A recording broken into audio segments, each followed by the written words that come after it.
Argument en faveur de la doctrine des peines éternelles. Analyse critique à la lumière de la raison. Au cours de l'histoire, divers arguments ont été présentés pour soutenir la doctrine des peines éternelles. Ces arguments cherchaient à justifier l'idée d'une souffrance sans fin comme expression de la justice divine, nécessité morale ou conséquence inévitable des fautes humaines. Le spiritisme analyse ces justifications en tenant compte du contexte historique dans lequel elles sont apparues, mais aussi avec rigueur rationnelle et morale. Un des principaux arguments affirme que la peine éternelle serait nécessaire pour maintenir l'ordre moral. Selon cette vision, la peur d'un châtiment définitif empêcherait l'être humain d'agir mal.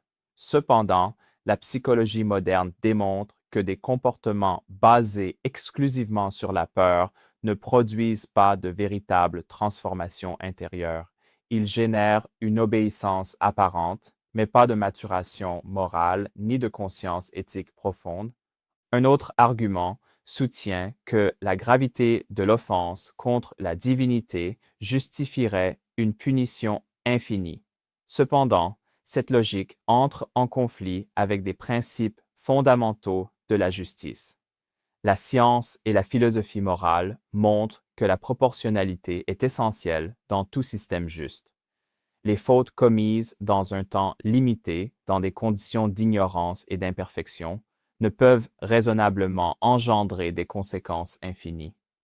Il y a aussi l'argument de l'immutabilité après la mort, selon lequel l'esprit ne pourrait plus évoluer après la vie physique. Ce point est directement remis en question par les études modernes de la conscience et par l'observation même de la nature. Rien dans l'univers ne reste statique. La biologie, la physique et l'histoire humaine révèlent des processus continus d'adaptation, d'apprentissage et de transformation. L'idée de stagnation éternelle ne trouve aucun soutien dans aucune loi naturelle connue. Le spiritisme clarifie que ces arguments sont apparus à une époque où l'humanité ne possédait pas encore les instruments intellectuels pour comprendre l'évolution spirituelle. L'absence de concepts tels que le progrès de la conscience, la responsabilité graduelle et le libre arbitre conscient a conduit à la création de modèles rigides et définitifs de punition. Du point de vue psychologique, la croyance en des peines éternelles tend à générer une culpabilité excessive, une peur paralysante et un éloignement de la spiritualité. Au lieu de stimuler le bien par conviction, elle produit de l'anxiété et de la soumission. La véritable éducation morale se produit lorsque l'individu comprend l'impact de ses choix et non lorsqu'il agit sous une menace constante. La science moderne renforce cette critique en montrant que les systèmes naturels recherchent l'équilibre et la correction, non le châtiment permanent. La physique classique révèle des lois proportionnelles. La biologie montre la récupération et la régénération. La souffrance ne persiste que tant qu'elle remplit une fonction adaptative. Lorsque cette fonction s'épuise, le processus se transforme.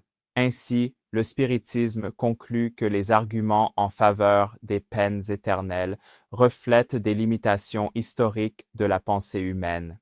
Ils ont joué un rôle pédagogique en leur temps, mais ne se soutiennent pas face à une vision rationnelle, scientifique et moralement cohérente de la justice divine. Le progrès spirituel est toujours possible et la miséricorde se manifeste comme une opportunité continue d'apprentissage. Si cette réflexion vous a aidé à mieux comprendre les fondements historiques et moraux de cette doctrine, aimez, partagez et laissez votre commentaire. Votre participation aide ce message à atteindre plus de personnes.